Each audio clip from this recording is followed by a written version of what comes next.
గడిచిన 3 వారాల నుండి కూడా ఒక లోయ గురించి మాట్లాడుతున్నాం. ఇది చాలా పెద్ద సబ్జెక్ట్ ఇది, కానీ వీలైతే ఈ రోజే అది కంప్లీట్ చేయడానికి నేను ప్రయత్నం చేస్తాను. ద వాల్యూ ఆఫ్ జడ్జ్మెంట్ అంటే తీర్పు తీర్చు లోయ. తీర్పు తీర్చు లోయ నుండి మనము చాలా పాఠాలు మనం నేర్చుకుంటూ ఉన్నాం. తీర్పు తీర్చు లోయకి మరొక పేరు ద వాల్యూ ఆఫ్ జెహోషపాత్, అనగా యెహోషపాతు లోయ లేదా కిద్రోను లోయ అని కూడా పిలుస్తూ ఉంటాం. The value of Kidron. గడిచిన వారం నుండి మనం నేర్చుకున్న మన దేవుడు నీతి గల న్యాయాధిపతి. Hour God is righteous judge. మన దేవుడు నీతి గల న్యాయాధిపతి. ఎవరి వైపు న్యాయం ఉంటుందో ఆయన ఖచ్చితంగా వారి వైపే ఉంటాడు. మనము ఏది ఆయన తీర్పు తీరుస్తాడో మనం నేర్చుకున్నాం. దేవుడు వేటిని తీర్పు తీర్చబోచున్నాడు అంటే మనము ఏ విధంగా ఇతరులను చూస్తున్నాం, హౌ వీఆర్ ట్రీటింగ్ అదర్స్. మనం ఇతరులను ఏ విధంగా చూస్తున్నాము అనే దాన్ని ఖచ్చితంగా ఆయన ఏం చేస్తాడు, తీర్పు తీరుస్తాడు. అంతేకాదు థెఫ్ట్ ఆఫ్ సేక్రెడ్ థింగ్స్, పవిత్రమైన వాటిని ఏం చేస్తున్నాం, దేవుడికి అప్పగించాలి, కానీ దొంగిలిస్తున్నామేమో దాని విషయంలో కూడా తీర్పు తీరుస్తాం. ద థర్డ్ వన్, మూడవది సెల్ఫ్ ఎగ్జాల్టేషన్ అండ్ ప్రైడ్, అనగా గర్వము మరియు స్వయం హెచ్చించుకొనుట, అంటే తను తాను హెచ్చించుకొనుట. ఇది కూడా దేవుడు ఏం చేస్తాడు, తీర్పు తీరుస్తాడని మనం నేర్చుకున్నాం. నాలుగవదిగా అన్రిపెంటెంట్ వీకెడ్నెస్, అనగా పశ్చాత్తాపము లేని దుష్టత్వం. చాలామంది మరి పశ్చాత్తాపం ఉండదు, ఇంకా పాపంలోనికే వారి మునిగిపోతూ ఉంటారు. అటువంటి వారిని కూడా మరి ఇక్కడ చూస్తున్నాము. అటువంటి వారికి కూడా తీర్పు అనేది కాసుకుని ఉంది. అందుకే ప్రతి వారం కాదు, ప్రతిరోజు కూడా మనం ఏం చేయాలి, పశ్చాత్తాపం లేకపోతే మారు మనసు అనేది మనం పొందుకొని మారు మనసుకు తగిన ఫలములు ఫలించాలి. ఐదవది the violence and blood shed, అనగా హింస మరియు రక్తపాతం. దేవుడు వీటిని తీర్పు తీర్చబోచున్నాడని మనము యోబేలు గ్రంథం 3వ అధ్యాయం నుండి మనము చాలా విషయాలు మనము ధ్యానం చేసుకున్నాం గత వారంలో. ఈరోజు అదే వాక్యాన్ని కంటిన్యూ చేస్తూ ఆయన న్యాయాధిపతిగా ఏం చేయబోతున్నాడు, what God is going to do for his people. దేవుడు తన ప్రజలకు ఏమి చేయబోతున్నాడో నేను తెలియజేస్తాను. Vindication prepared for God's people, అనగా దేవుని ప్రజల కొరకు విముక్తి సిద్ధముగా ఉన్నది. దేవుని ప్రజల కొరకే ఏమి సిద్ధంగా ఉంది అంటే విముక్తి సిద్ధంగా ఉంది. ఎప్పుడైనా కోర్టు గమనిస్తే 2 రకాల ప్రజలు ఉంటారు. ఎవరు చెప్పండి? 2 రకాల ప్రజలు. ఒకరు న్యాయం కోసం పోరాడేవారు, మంచివారు, న్యాయం. రెండవ వాళ్ళు ఎవరు? న్యాయాన్ని తలక్రిందులు చేసేవారు. వారిని మరొక మాట చెప్పాలంటే శత్రువులని పిలుస్తూ ఉంటారు. ఇప్పుడు దేవుడు న్యాయాధిపతి అయినప్పుడు ఆయన పక్షముగా, న్యాయం పక్షముగా ఉన్న వారిని గాడ్స్ పీపుల్, అనగా దేవుని ప్రజలు అంటారు. ఇప్పుడు న్యాయానికి వ్యతిరేకంగా ఉన్న వారిని ఏమని పిలుస్తారు?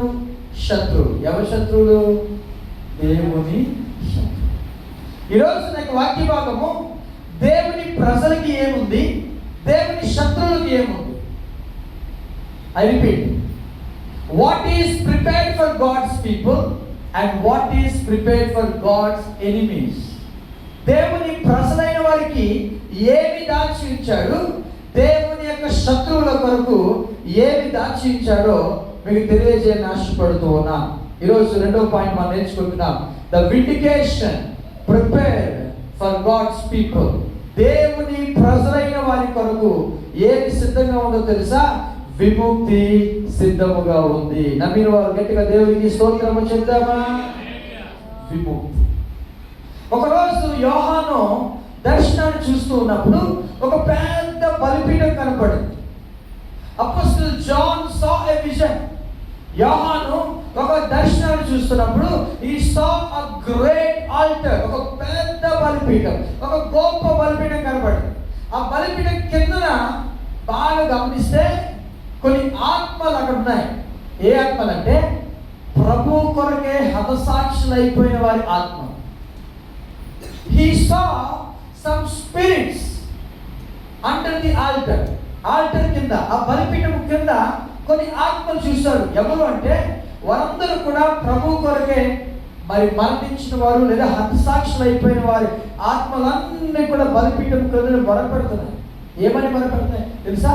నాదా సత్యస్వరూపి, ఎంతవరకు మాకు మా రక్తము నిమిత్తము భూనివాసులకు తీర్పు తీర్చుకో ఉంటావు అని వారు మొరపెడుతూ ఉంటే ఒక స్వరం వినపడింది, వెయిట్, కొంతకాలం ఆగండి, కొంతకాలం. మీ వలే ఇంకా చాలా మంది ఉన్నారు, వారు కూడా హతసాక్షులు అయిపోయి వారి యొక్క లెక్క పూర్తి అయ్యే వరకు కూడా కొంచెం కాలం వెయిట్ చేయడానికి.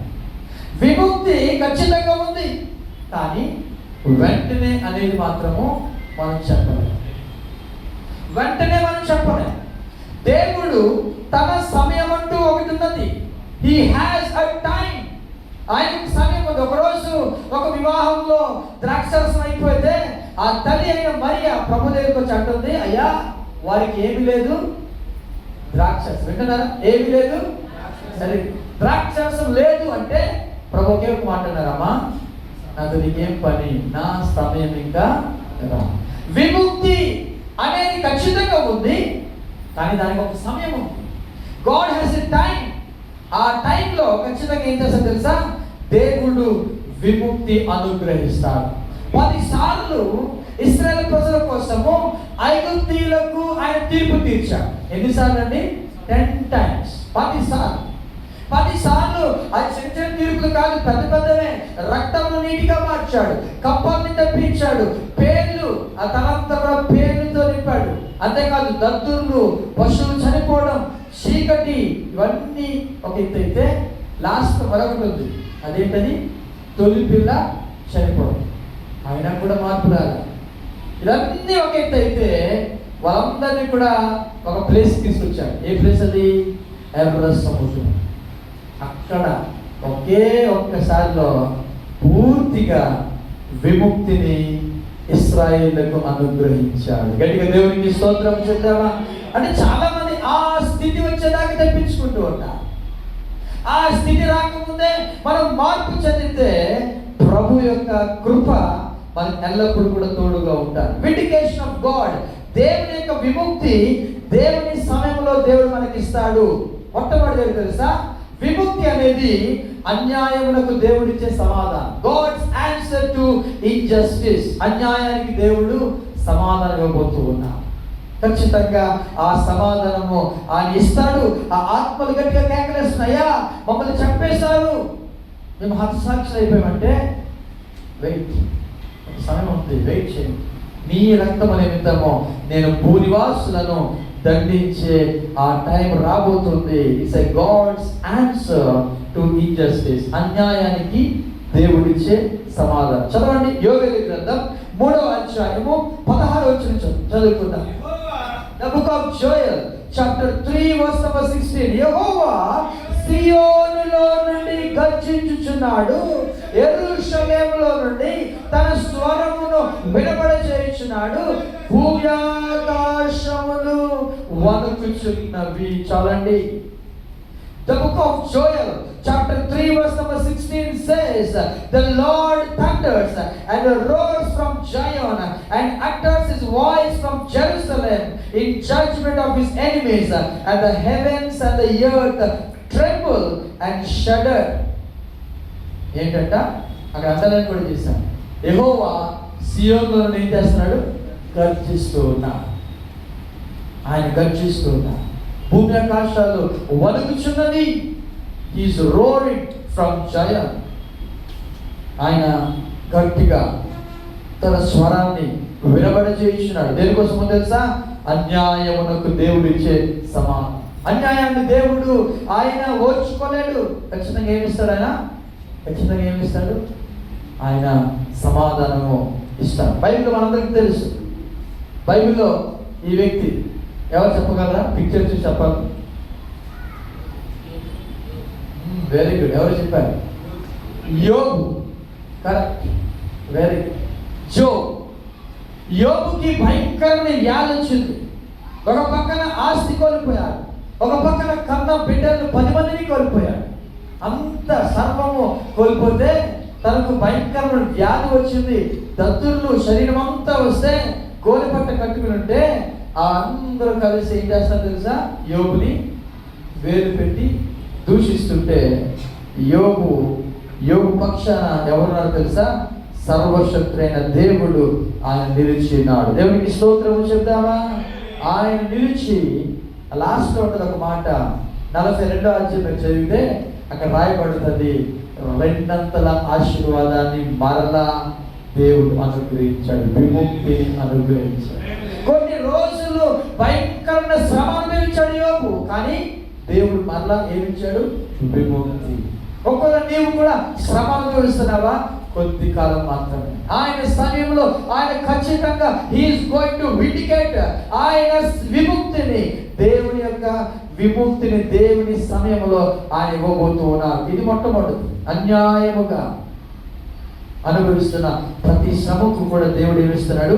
సమాధానం. రెండవది, first one is God's answer to injustice. విముక్తి అనేది అన్యాయానికి దేవుడికి సమాధానం. రెండవదిగా విముక్తి దేనికోసం అంటే నా దేవుడు నాకు ఉన్నాడు అని చెప్పడానికి, దేవుడిని ఆశ్రయముగా చూపిస్తుంది. Reveals God as refuge.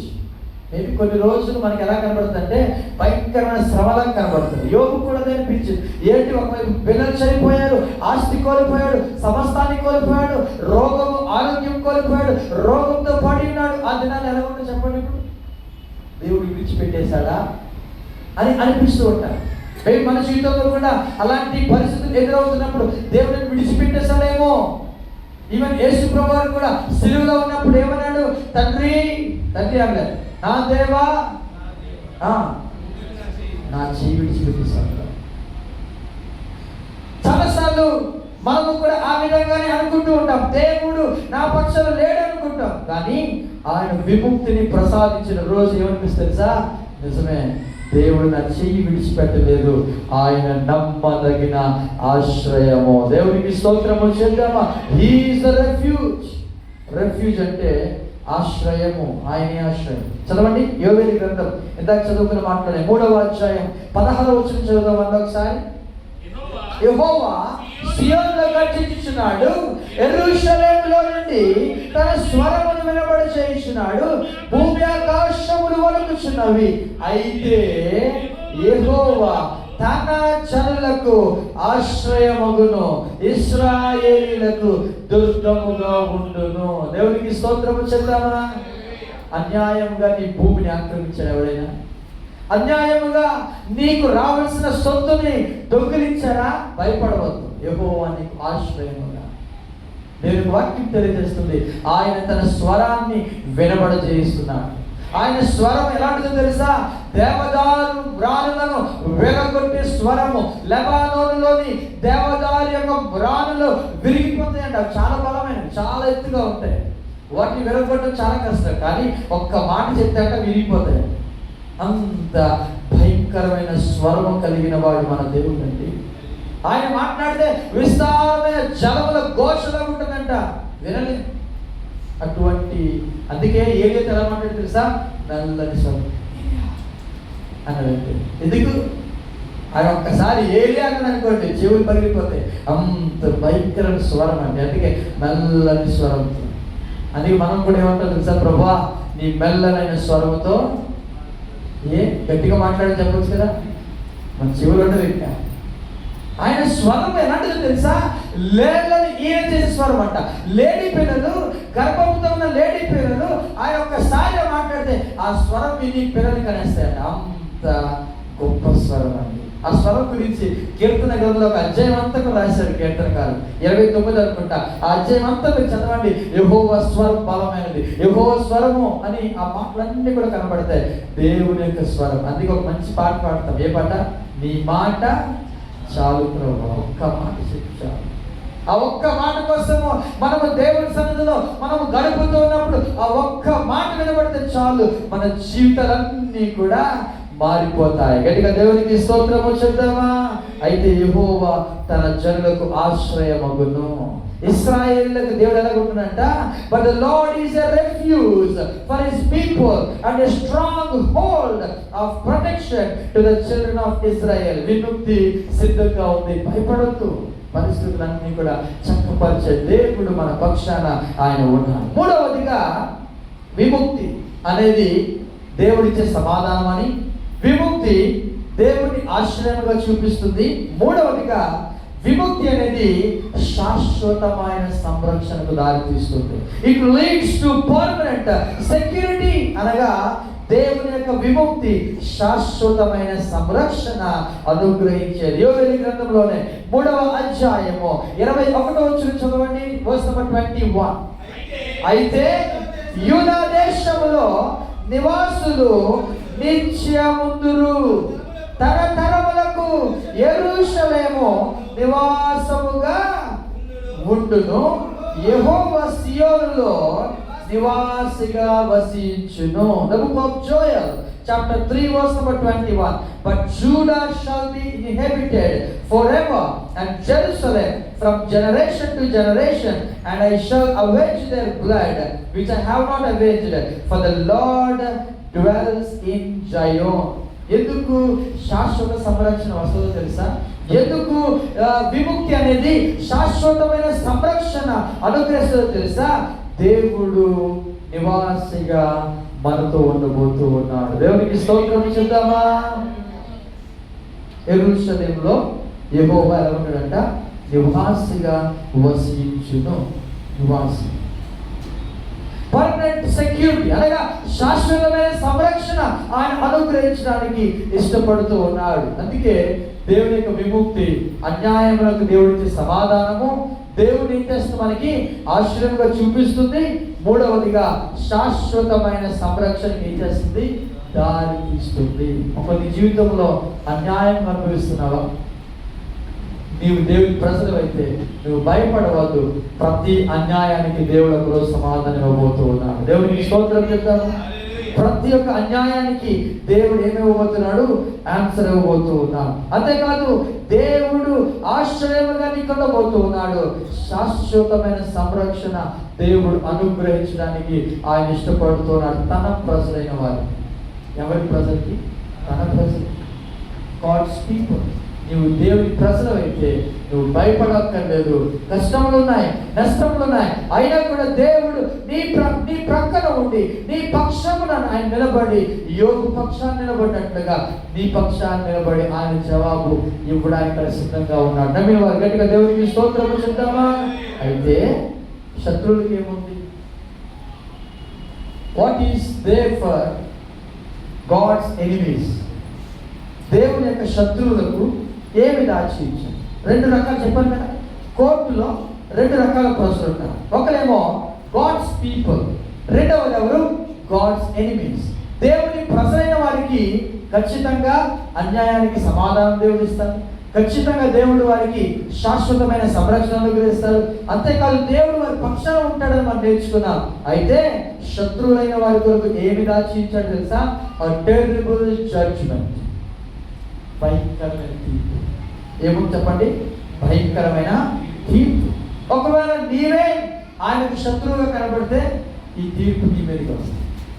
అందులో సత్యం ఇక నీవు దేవుని పక్షాన ఉన్నంత కాలము నీకేమి రాదు, ఆయన పక్షాన ఉంటాడు. ఒకవేళ ఆయనకు నువ్వేం చేస్తావు? శత్రువుగా మారిపోతే ఆయన తన స్వభావాన్ని మార్చుకోడు. ఆయన ఏం చేస్తాడు తెలుసా? ఆ తీర్పుని దేవుని శత్రువైన వారు. అందుకే మనము ఎవరి పక్షాన ఉండాలంటే దేవుని పక్షాన, న్యాయము పక్షాన మనం నిలవబడినప్పుడు దేవుడు న్యాయము పక్షాన అంటే నీ పక్షాన్ని నిలబడతాడు. దాని వారు దేవునికి స్తోత్రము చెప్తాము. దాన్ని కన్నా చూద్దాం ఒకసారి. దానియేలు గ్రంథం 7వ అధ్యాయము 9 నుండి 10 వచనం చదువుకుందాం.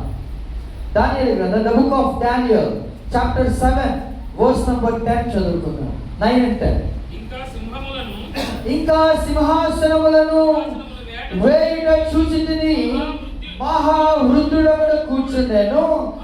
ఆయన వస్త్రము హిమము వలె ధవలముగాను, ఆయన తల వెంట్రుకలు శుద్ధమైన గొర్రె బొచ్చు వలె తెల్లగాను ఉండెను. చూడండి, ఆయన సింహాసనము అగ్ని జ్వాలల వలె మండుచుండెను. దాని చక్రములు అగ్ని వలె ఉండెను. అగ్ని వంటి ప్రవాహము ఆయన యొద్ద నుండి ప్రవహించుచుండెను. వేల కొలది ఆయనకు పరిచారకులుండేది, కోట్ల కొలది మనుషులు ఆయన ఎదుట నిలిచిరి. ఈ మాట చూడండి, తీర్పు తీర్చుటకై గ్రంథములు తెరవబడెను. The book of Daniel chapter 7 verse 9 and 10. I kept looking until thrones were set up, and the ancient of days, God, took his seat. His garment was white as snow, and the hair of his head like a pure wool. His throne was flames of fire. His wheels were a burning fire. A river of fire was flowing and coming out of from him before him. 1,000 thousands were attending him, and 10,000 times 10,000 were standing before him. The court was seated and the books were open. అనగా దేవుని యొక్క సింహాసనాన్ని దానియేలు చూస్తూ ఉన్నాడు. ఒకరోజు దానియేలు దర్శనాన్ని దేవుడు అనుగ్రహించాడు. 7వ అధ్యాయం నుండి మీరు ఇంటికి చదివినట్లయితే దానియేలు గ్రంథంలో మొట్టమొదటి 6 అధ్యాయాలు, మొత్తం 12 అధ్యాయాలు ఉంటాయి. There are totally 12 chapters. 12 అధ్యాయాలు ఉంటాయి. మొదటి 6 అధ్యాయాల్లో చరిత్ర ఉంటుంది. దానియేలు యొక్క జీవితం, దానియేలు యొక్క అద్భుతాలు కనబడతాయి, సింహాలు బోని ఇవన్నీ కూడా కనబడతాయి. మిగతా 7వ అధ్యాయం నుండి ఆఖరి అధ్యాయం వరకు కూడా దర్శనాలు రాశాడు దానియేలు. అందుకే పెద్ద ప్రవక్తలను పిలుస్తూ ఉంటారు. దానియేలు గ్రంథం ఎక్కువ అధ్యాయంలో ఎన్ని అధ్యాయాలు తెలుసా? 12 అధ్యాయాలు. హోషేయ గ్రంథంతో పోలిస్తే దానియేలు చిన్నదే. హోషేయ గ్రంథం ఎన్ని అధ్యాయాలు? 14 అధ్యాయాలు. ఎన్ని అధ్యాయాలు? 14 అధ్యాయాలు. హోషేయ గ్రంథం 14 అధ్యాయాలు. కానీ దానియేలు గ్రంథం అని హోషేయని చిన్న ప్రవక్తలను పిలుస్తారు, దానియేలుని పెద్ద ప్రవక్తలను పిలుస్తారు. ఎందుకు అంటే హోషేయ గ్రంథం సింపుల్ గా ఉంటుంది, దానియేలు గ్రంథం సింపుల్ గా ఉంటుంది. చదువుతుంటే మతిపోతుంది, ఆ వచనాలకి అర్థము ఏం చెప్పి ఎక్కడెక్కడికో తీసుకెళ్తూ ఉంటాడు. ప్రకటన గ్రంథము అది ఎలాగా ఆ యొక్క దర్శనం గురించి రాయబడిందో, దేవుడు ఏమైతే భవిష్యత్తులో ఈ లోకంలో చేయబోతున్నాడో అవన్నీ కూడా రాయబడ్డాయో ఓల్డ్ టెస్టమెంట్ లో దానియేలు గ్రంథంలో రాయించాడు. ఈ దానియేలు గ్రంథంలో ఒకరోజు దానియేలు దర్శనం చూస్తూ ఉంటే సింహాసనాలన్నీ కూడా వేయబడడం చూశాడు. చాలా సింహాసనాలు ఉన్నాయి. ఆ సింహాసనం వేసినప్పుడు ఆ సింహాసనం మీద దేవుడు కూర్చున్నాడు. వృద్ధుడు అని రాయబడి, మహా వృద్ధులకు కూర్చుంటేను అనే మాట మనం చూస్తాం. ఎవరంట? మహా వృద్ధులకు. ఆయన వస్త్రం ఎలాగుందంట? హిమము వలె ధవలముగా ఉంది. ఏం చూపిస్తుంది తెలుసా? ఆయన పాపము లేనివాడు, ఏ మచ్చ కానీ ఏ డాగు కానీ లేనివాడు. హిమము ఎంత ధవలంగా ఉంటుందో, తెల్లగా ఉంటుందో ఆయన అలాగున్నాడు. ఆయన తల వెంట్రుకలు ఎలా ఉన్నాయి తెలుసా? గొర్రె బొచ్చు వలె తెల్లగా ఉన్నాయి. తెల్లగా ఒక్క వెంట్రుక, నల్ల వెంట్రుక లేదు, అంత కూడా తెల్లగా. మహావృద్ధుడు ఆయన అలా కూర్చున్నాడు. ఇంకా చదువుదామా? ఆయన సింహాసనం మండుతూ ఉందంట, అగ్ని జ్వాలలే మండుతూ ఉంది. ఏమి సింబాలిక్ గా ఏం చెప్తున్నాడు తెలుసా? ఆయన ఎలాంటి చెప్తున్నాడు తెలుసా? భయంకరమైన ఉగ్రత గలవాడు కనబడి ఆయన కూర్చున్న సింహాసనం ఎలా ఉంది తెలుసా? అగ్ని వలె మండుచూ ఉంది. The throne, his throne was flames of fire అని ఉంది. అంటే అగ్ని జ్వాలలే మండుచుంది. దాని చక్రములు, ఇది చాలా విచిత్రంగా ఉంది. సింహాసనం అక్కడ అలా లేదంట, దానికి చక్రాలు ఉన్నాయి. ఆ చక్రాలు కూడా అగ్ని వలె ఉండేను. అంతేకాదు అగ్ని వంటి ప్రవాహము ఆయన యొద్ద నుండి అలా ప్రవహిస్తూ ఉంది, కాల్చివేయడానికి సిద్ధంగా ఉంది. అటువంటి మహావృద్ధుడు కూర్చుంటే అక్కడ గ్రంథాలు తెరవబడ్డాయి. దేని కొరకు గ్రంథాలు తెరవబడ్డాయో తెలుసా? దేవుని యొక్క శత్రువుల కొరకై. తీర్పు ఎవరికి చెప్పమంటారు? మనకు ఒక అద్భుతమైన విషయం చెప్తాను వినండి. తీర్పు మనకు లేదు. మనకు అంటే దేవుని ప్రజలకు తీర్పు లేదు. గట్టిగా దేవునికి స్తోత్రం చెప్తాను. మనకు తీర్పు నుండి దాటిపోయాం. మనకు తీర్పు లేదు. ఎందుకంటే మనము యేసు ప్రభు యొక్క రక్తంలో కనబడ్డాం. యేసు ప్రభు యొక్క రక్తము మనల్ని కప్పివేసినప్పుడు ఎందుకు తీర్పు ఉంటుంది? మన పాపములన్నీ కూడా పైన, మన పాపములన్నింటినీ కూడా యేసు ప్రభు యొక్క రక్తము కడిగి వేసినప్పుడు, యేసు ప్రభు యొక్క రక్తం మన మీద ఉన్నది. His blood is upon. అందుకే ఆ యొక్క తీర్పు అనేది మనకు లేదు. రోమపత్రిక 8వ అధ్యాయం 1వ వచనం తెలియజేస్తుంది. చదవండి ఒకసారి. The book of Romans, chapter 8, verse number 1. రోమపత్రిక 8వ అధ్యాయం 1వ వచనం. కాబట్టి ఇప్పుడు క్రీస్తు యేసునందున్న వారికి ఏ శిక్షా విధి లేదు. కాబట్టి there is no condemnation for those who are in Christ Jesus. అనగా క్రీస్తు యేసునందున్న వారికి ఏంటి లేదు? ఏ శిక్షా విధి లేదు, ఏ తీర్పు లేదండి. గ్రంథంలో తీర్పు తీర్చడానికి గ్రంథాలు ఓపెన్ చేశాడు. ఎవరికి తెలుసా? దేవుని శత్రువులైన వారు. ఒకవేళ గనక ఇంకా నీవు శత్రువులుగా ఉంటే, యేసు ప్రభు యొక్క శిలువకు శత్రువుగా ఉంటే, చదవండి ఒకసారి. ఫిలిప్పీ పత్రిక 4వ అధ్యాయంలో అపోస్తలుడు పౌలు ఇలా చెప్తూ ఉంటాడు. చదువుదాం ఒకసారి. ఫిలిప్పీ పత్రిక 3వ అధ్యాయం. ఫిలిప్పీ పత్రిక 3వ అధ్యాయం 18వ వచనం చదవండి. శత్రువులుగా నడుచుకొనుచున్నారు. వీరి గురించి మీతో అనేక పర్యాయములు చెప్పి ఇప్పుడు ఏడ్చుచూ చెప్పుచున్నాను. చాలు. ఫిలిప్పీ పత్రిక 3:18లో అనేకులు క్రీస్తు శిలువకు శత్రువులుగా నడుచుకొనుచున్నారు. ఒక్క నిమిషం ఆగు. ఇందాకేమో ఎవరికి తీర్పు అని చెప్పాను నేను? శత్రువుకి తీర్పు. మరి మనలో చాలా మంది అనేకులు అనే మాట బయటకి రాయట్లేదు. ఫిలిప్పీ అనే ప్రాంతంలోని సంఘములకు పౌలు ఒక ఉత్తరం రాస్తూ, ఇదిగో అనేకులు క్రీస్తు శిలువకు శత్రువులుగా నడుచుకొనుచున్నారు అని చెప్తున్నారు. అనేకులు. ఒకవేళ మనం పరిశీలన చేసుకుందాం. దేవునికి వాక్యం చెప్తుంది. యాకోబు పత్రిక 4వ అధ్యాయం 4వ వచనం చదివినట్లయితే, ఎవడైనను ఈ లోకముతో స్నేహము చేయగోరునో వాడు దేవునికి. చదవండి. యాకోబు పత్రిక 4:4. యాకోబు పత్రిక 4, James chapter 4 verse number 4. వ్యభిచారులారా, ఈ లోక స్నేహము దేవునితో వైరమని మీరెరుగరా? కాబట్టి ఎవడు ఈ లోకముతో స్నేహము చేయగోరునో వాడు దేవునికి శత్రువగును. అనగా వాడు క్రీస్తు శిలువకు శత్రువుగా నడుచుకుంటూ ఉన్నాడు. గమనించారా? లోకముతో స్నేహం, లోకముతో స్నేహం. దేవుళ్ళనే ఉంటూ లోకముతో స్నేహం, లోకములో ఉన్న వారితో స్నేహము చేసినప్పుడు వాడు దేవునికి శత్రువుగా ఉంటాడు అని దేవునికి వాక్యము తెలియజేస్తూ ఉంది. అనేకులు క్రీస్తు శిలువకి ఎలా నడుచుకున్నారు తెలుసా? శత్రువులుగా నడుచుకుంటున్నారు. ఒక శ్రమ రాగానే ఆ శ్రమను బట్టి సంతోషిస్తూ, అయ్యా ఈ శ్రమ ఇచ్చినందుకు వందనాలు ప్రభు అని, ఈ శ్రమలను విడిపించు ప్రభు అని ప్రార్థించాల్సింది పోయి ఎలాగే క్రీస్తు శిలువకు. అది శిలువ. ఆ శిలువ అనేది శ్రమ. ఆ శ్రమను బట్టి మనం ఏం చేయాలి తెలుసా? అతిశయించాలి. బైబిల్ చెప్తుంది ఏం చేయాలంట?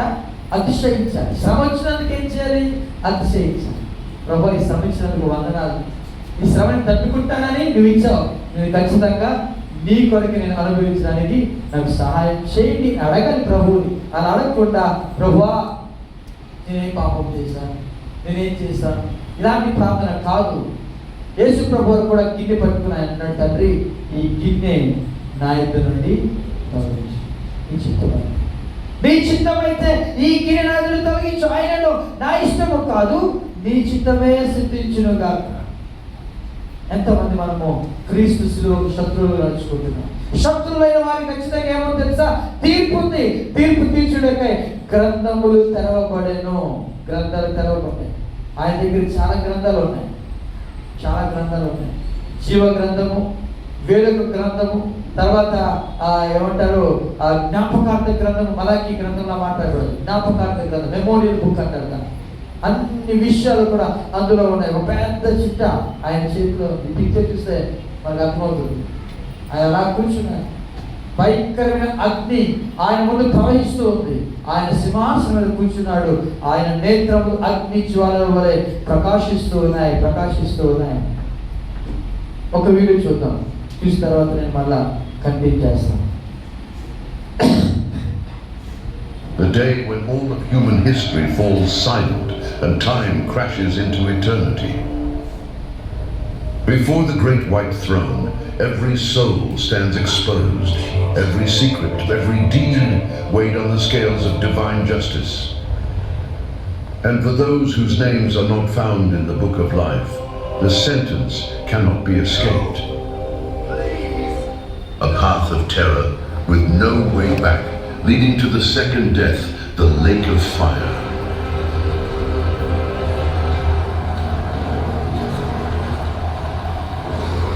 And then the silence of millennia was shattered. A sound echoed, not in the ears of the living, but in the souls of the dead. The great trumpet, the summons to the final reckoning. From the silent deserts to the forgotten depths of the ocean, creation answered its creator. As it was written, the sea gave up its dead. From battlefields, from the tombs of kings, and from the graves of common men, they rose, no longer as sailors, soldiers, or Egyptians, but as souls summoned for judgment.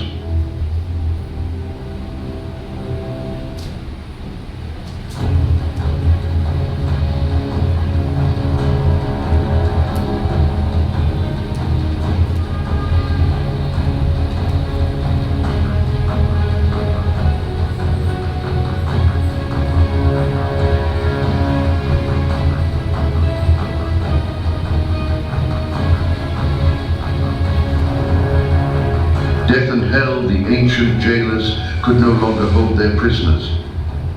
From every corner of the globe, from every age of history, a torrent of souls rose up, leaving the world behind.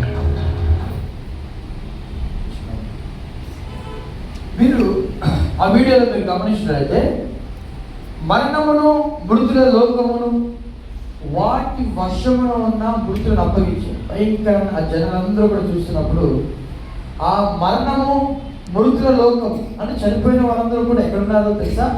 మృతుల లోకము, పాతాళం, మరొకటి పరదేశం. ఈ మృతుల లోకం ఏం చేస్తుంటే ఈ యొక్క తనలో పట్టుకున్న ఆ మృతులందరినీ ఇక్కడ అప్పగించేసినప్పుడు వారందరూ కలిసి ఈ స్థలంలో నిలబడతారు. ఇందాక మనం చూసాం కదా, ఈ స్థలం నిలబడతారు. వారందరినీ కలిసి ఏం చేస్తారు తెలుసా? ప్రభువారు తీర్పు తీర్చబోతూ ఉన్నారు. గ్రంథములో వ్రాయబడినట్టుగా తీర్పు తీరుస్తాడు. ఆయన వేరేగా తీర్పు తీర్చడు. ఆయన శత్రువులందరికీ కూడా ఒక గొప్ప తీర్పు ఉన్నది. మరణమును, మృతుల లోకంలో అందరూ కూడా వస్తారు. సముద్రంలో చనిపోయిన వారు ఉంటారు కదా, సముద్రంలో ఇప్పుడు చాలా మంది షిప్స్ లో వెళ్తూ ఉంటారు. కొన్ని నెలలు షిప్ లోనే ఉండిపోతారు. అక్కడ ఎవరైనా చనిపోతే మనం తీసుకెళ్ళాం, అందులోనే ఆ సముద్రంలోనే కలిపేస్తాం. అటువంటి వారిని కూడా దేవుడు వాళ్ళందరినీ కూడా రప్పించబోతున్నాడు. సముద్రం అలా తీసుకొస్తుందంట. ఇదిగో వీళ్ళందరూ నా ఒళ్ళో చనిపోయిన వారు అని సముద్రం అప్పగిస్తున్నాడు. సరైన మాట. ప్రకటన గ్రంథం 20 అధ్యాయం. ప్రకటన 20 ఆ మాట చెప్పి ముందుకు వెళ్తాను. 20 అధ్యాయం చదవండి. 20 అధ్యాయం 11 వచ్చి చదవండి. సముద్రము తనలో ఉన్న మృతులను అప్పగించారు. చాలండి. ఎవరు అప్పగించారంట? దేవుడు అలా కూర్చున్నాడు. ఇదిగో ప్రభువా, నా ఇంటి సముద్రంలో ఆ టైటానిక్ ఓడ కూలిపోయినప్పుడు ఎంతమంది చనిపోయారు? వాళ్ళందరూ శవాలు ఎక్కడ చనిపోయారు? వాళ్ళందరూ సముద్రంలోనే కదా. అలా సముద్రం తీసుకొస్తాడు కదా, తీసుకొచ్చి ఆయన దగ్గర పెట్టి అప్పగిస్తాడు. అంతేకాదు, ఇంకా చదవండి. మరణమును, పాతాళ లోకమును, వాటి వశమున ఉన్న మృతులను అప్పగించాను. చాలండి. మరణము కూడా. ఒక వ్యక్తి చనిపోయినప్పుడు ఎవరి దగ్గరికి వెళ్ళిపోతున్నాడు? మరణం యొక్క హస్తంలోకి వెళ్ళిపోతున్నాడు. He's going into the hands of death. మరణం యొక్క చేతుల్లోకి వెళ్ళిపోతున్నాడు కదా. ఆ వ్యక్తిని అలా తీసుకెళ్ళి ప్రభు ముందు పెడతాడు. మరణం, మృతుల లోకం కూడా. కొంతమంది మృతుల లోకంలోకి వెళ్ళిపోతారు, పాతాళంకి వెళ్ళిపోతారు. దానికే పాతాళం అని పేరు. ఆ పాతాళ లోకము కూడా అలా తీసుకొచ్చి ప్రభు దగ్గరికి వస్తుంది. ఇదిగో వీళ్ళందరినీ నేను పట్టుకున్నాను. వీళ్ళందరూ ఎవరో తెలుసా? శత్రువులు, దేవుని శత్రువు. కానీ పరదేశంలో ఉన్నవారు అలా రాదు. పరదేశంలో ఉన్న వారికి దేవుడు సమాధానం అనుగ్రహిస్తున్నాడు. గట్టిగా దేవునికి స్తోత్రం చేద్దాం. మరి పరదేశంకి ఎలాగైనా తెలుసా? ఒకే ఒక్క మార్గం అండి. ఆ మార్గం చెప్పి నేను ముగించడానికి ప్రయత్నం చేస్తాను. ఆ మార్గం ఎవరు తెలుసా? ఆయనే యేసు ప్రభువారు. ఆయన రక్తమును ఎవరైతే ఆశ్రయిస్తారో, యేసు ప్రభువారు ఆయన మన కొరకు ఆ తీర్పు అంతటిని కూడా ఆయన మీద వేసుకున్నాడు. మనము చేతులతో చేసిన పాపములను బట్టి ఆయన 2 చేతుల్లో కూడా మేకులు కొట్టబడ్డాయి. మనము పాదములతో ఎక్కడెక్కడికి వెళ్ళామో, ఏ ప్రదేశాలకు వెళ్ళామో, వెళ్ళకూడని ప్రదేశాలకు వెళ్ళామో, మన పాపములను బట్టి ఆయన 2 పాదముల్లో కూడా ఏమి కొట్టమని తెలుసా? మేకులు కొట్టబడ్డాయి. అంతేకాదు, మనలో ఏదైనా చెడు ఉన్నట్లయితే, మనలో ఏదైనా మన యొక్క వెనక భాగం అంతా కూడా ఆయన ఏమైంది తెలుసా? 39 కొరడ దెబ్బలతో ఆ భాగం అంతా కూడా రక్తసిక్తం అయిపోయింది. ఒకవేళ ఏదైనా తలలో అంటే మైండ్ థాట్స్ లో మనం ఏదైనా పాపము చేసినట్లయితే ఆ పాపమును క్షమించడానికి యేసు ప్రభు యొక్క ఆ యొక్క తల మీద మొల్ల కిరీటం పెట్టబడింది. అలా పెట్టలేదు వాళ్ళు, దాన్ని పెట్టి ఒక సుద్దుతో కొడుతూ ఉంటే అది లోపల కంట దిగిపోయినప్పుడు ఆ రక్తము చిమ్మినప్పుడు నిజంగా ఆ బాధంతా కూడా యేసు ప్రభు నీ కొరకే అనుభవించారు, నా కొరకే అనుభవించారు. అంతేకాదు, ఒకవేళ మన హృదయంలో ఏదైనా తీరని బాధ, తీరని ఆ పాపం ఏదైనా ఉందా, ఆ పాపమును క్షమించడానికి ఆయన ప్రక్కలో పల్లెపు పోటు పొడుచుకున్నాడు. ఇవన్నీ ఎవరి కోసం తెలుసా? 5 గాయములతో ఆయన శిలువ మీద మరణించాడు. ఎందుకో తెలుసా? భయంకరమైన తీర్పు రాబోతుంది లోకమునకు. ఆ తీర్పు నుండి నిన్ను నన్ను తప్పించడానికి యేసు ప్రభువారు నీ కోసం నా కోసం శిలువలో మరణించాడు. నమ్మిన వారికి దేవునికి స్తోత్రము చేద్దామా? ఆయన యొక్క రక్తము ప్రవాహము వలె. ఎందుకో తెలుసా? ఒక రోజు అగ్ని ప్రవాహం అనేది రాబోతుంది. ఆ ప్రవాహం రాకముందే యెరూషలేము వీధులంతా కూడా యేసు ప్రభు యొక్క రక్తము ఏరుగా ప్రవహించింది. మరి నీవు ఎవరి ప్రజలుగా ఉండాలని ఆశపడుతున్నావు? దేవుని ప్రజలుగా ఉండాలని ఆశపడుతున్నావా, లేకపోతే దేవుని శత్రువులుగా ఉండాలని ఆశపడుతున్నావా? ఈ 4 చెప్పిన ముగిస్తాను. దేవుని ప్రజలైన వారికి ఏమేమో తెలుసా? సంరక్షణ ఉంది. దేవుని ప్రజలైన వారికి ఏముందో తెలుసా? షెల్టర్ అంటారు. అంటే సంరక్షణ. ఎవరి సంరక్షణ తెలుసా? యేసు ప్రభు వారి సంరక్షణ. బాగా వినండి. ఇది కోర్టు అనుకుంటా. తండ్రిలా కూర్చున్నాడు, సింహాసనం మీద కూర్చున్నాడు. ఓకేనా?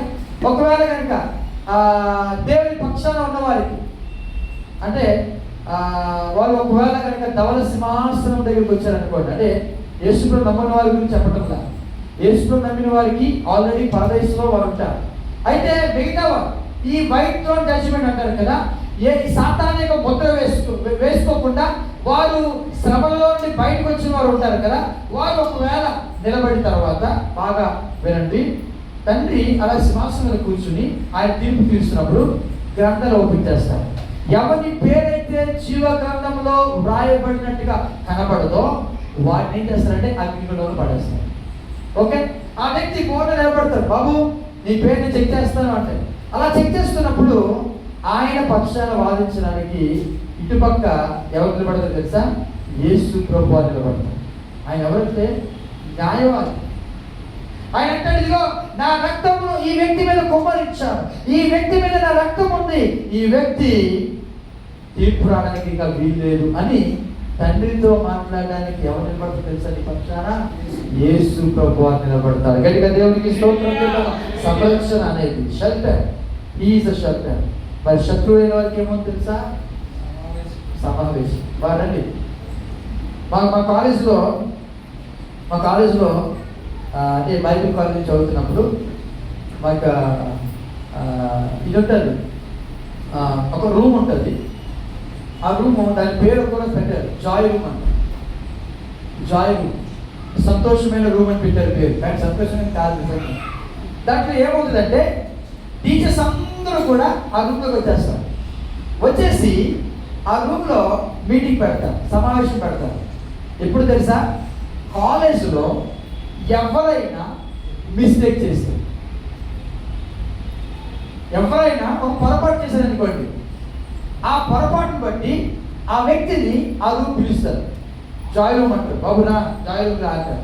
అక్కడ తీసుకెళ్తే ఏముంటుంది, ఇంకా శిక్ష ఉంటుంది. కాలేజీకి పంపించేయడము, ఎందుకంటే రిమార్క్ వచ్చింది. అలాంటి సమావేశం దేవుడు చేయబోతున్నాడు. ఎవరికి తెలుసా? శత్రువులైన వారితో. మరి ఎవరి పక్షాన ఉందాం? దేవుని పక్షాన ఉన్నామా, లేదా దేవునికి విరోధంగా ఉన్నామా?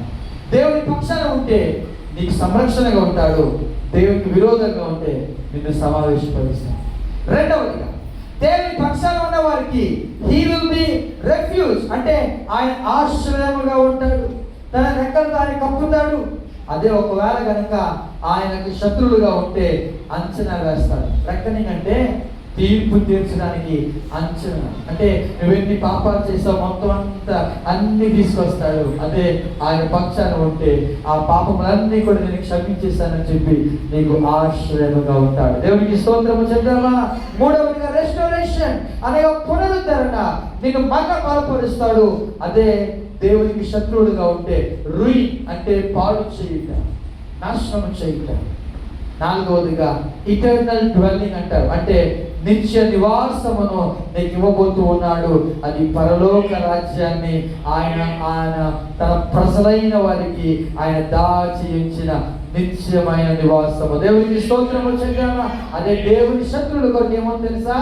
డెసోలేషన్, ఇటర్నల్ డెసోలేషన్ అంటే నిత్య నాశనము, నిత్య నరకము. ఈరోజు ఎందులోకి ఎలా నాశపడుతున్నాము? నిత్య నరకమా, నిత్య రాజ్యం? నిత్య రాజ్యం కలవాలంటే ఆయన ఒక్కడే గతి, ఇంకెవ్వరు లేరు. నేనే మార్గమును, నేనే సత్యమును, నేనే జీవమును అని చెప్పిన వాడు ఆయన ఒక్కడే. ఆయనే నీతిగల న్యాయాధిపతి. ఆయన తీర్పు తీర్చడానికి ఆయన సిద్ధంగా ఆయన రాబోతూ ఉన్నాడు. ఇదిగో నేను త్వరగా వచ్చుచున్నాను, వాని క్రియ చెప్పున ప్రతి వానికి ఇచ్చుటకే నేను సిద్ధపరిచిన జీతము నా యొద్ద ఉన్నది అని చెప్పిన వాడు త్వరగా రాబోతూ ఉన్నాడు. ఆయన ఆలస్యం చేయవాడు కాదు. ఇంకా ఎందుకు ఆలస్యం చేస్తుంది తెలుసా? మేబీ చాలా మంది అనేకులు క్రీస్తు సిలువకు ఎలా నడుచుకున్నారంట? శత్రువులు. మేబీ వారి కోసమే ఆయన ఇంకా ఆలస్యం చేస్తున్నాడేమో, మేబీ నీ కోసమే ఆయన ఆలస్యం చేస్తున్నాడేమో. ఒకసారి మనం గమనించుదాం. తీర్పు తీర్చులోయ నుండి దేవుడు మనతో మాట్లాడుతున్నాడు. మన దేవుడు న్యాయాధిపతి. అంతేకాదు మన ప్రజలకు, దేవుని ప్రజలకు ఆయన ఏమి సిద్ధం ఉంచాడంట? విముక్తిని సిద్ధముగా ఉంచాడు. అదే దేవుని శత్రువుల కొరకు భయంకరమైన తీర్పును ఆయన దాచి ఉంచాడు. ఒక్క మాట చెప్పి నేను ముగిస్తాను. కొంతమంది వ్యక్తులు భయంకరమైన అడవిలో వెళ్తూ ఉన్నారు. వాళ్ళు వెళ్తూ ఉంటే చిన్న బిడ్డలు ఉన్నారు, యవన బిడ్డలు ఉన్నారు. వాళ్ళందరూ కూడా అరణ్యంలో వెళ్తూ ఉంటే భయంకరమైన కార్చిచ్చు, అంటే భయంకర అగ్ని ఎవరో సిగరెట్ దాకా ఏం చేశారు, అది నిప్పు అంటుకుంది, అదంతా కూడా కాలిపోతుంది. వీరున్న ప్రాంతంలోనే భయంకరమైన అగ్ని అది అలాగా వచ్చేస్తుంది. కార్చిచ్చు చాలా భయంకరంగా అది ముందుకు వచ్చేస్తుంటే వీళ్ళు ఇక్కడందరూ కూడా నిలబడ్డారు, ఈ గుంపు వాళ్ళందరూ నిలబడ్డారు. భయంకరమైన అగ్ని వాళ్ళ మీదకి వచ్చేస్తుంటే వీరేం చేయాలి అర్థం కాదు. వాటిని ఏం చేస్తారు? ఈ వాళ్ళ వెనకాల ఉన్న గడ్డ ఎంత ఉంటుంది దానంతటి వీళ్ళే నింపెట్టి కాల్చేస్తారు. ఆ పక్కన వ్యక్తి అడుగుతున్నాడు, ఏంటంటే నీకు బుద్ధి లేదా? అసలే అగ్ని ముందు వచ్చేస్తుందని మనం బాధపడితే వెనకాల నువ్వు కాల్ చేస్తావు. ఏంటంటే ఏం కాదు మీరేం అలా కాంపౌండ్ అని చెప్పి ఆ కాలిపోయిన ప్లేస్లో అంటే నల్లగా అయిపోయింది కదా, ఆ ప్లేస్లోకి వెళ్ళిపోయి నిలబడగానే ఈ అగ్ని వచ్చింది, ముందుకు వచ్చింది. ఎక్కడైతే కాలిపోయిందో ఆ కాలిపోయిన దానికి అగ్ని అంటుకుంటుందా? అంటుకోదు కదా. ఆ ప్లేస్ అంతా కూడా ఆ అగ్ని అక్కడతో ఆగిపోయింది. వీళ్ళు నిలబడిన స్థలం ఏంటి తెలుసా? ఆల్రెడీ అగ్నితో కాల్చబడింది. ఈరోజు నేను అంటాను, నీ కొరకు నా కొరకు ఆల్రెడీ యేసు ప్రభువారు ఆయన కాల్చబడ్డారు. ఆయన సిలువలో కాల్చాడు, మన రక్తమంతటిని కూడా కాల్చాడు. ఆయన ఎవరైతే ఆశ్రయిస్తారో రానున్న అగ్ని అటువంటి వ్యక్తిని ఏమి చేయదు, ఆయనే ఆశ్రయమిగా ఉంటాడు. దయచేసి తల వంచుదాం, కళ్ళు మూసుకుందాం, చిన్న ప్రార్థన చేసుకుందాం.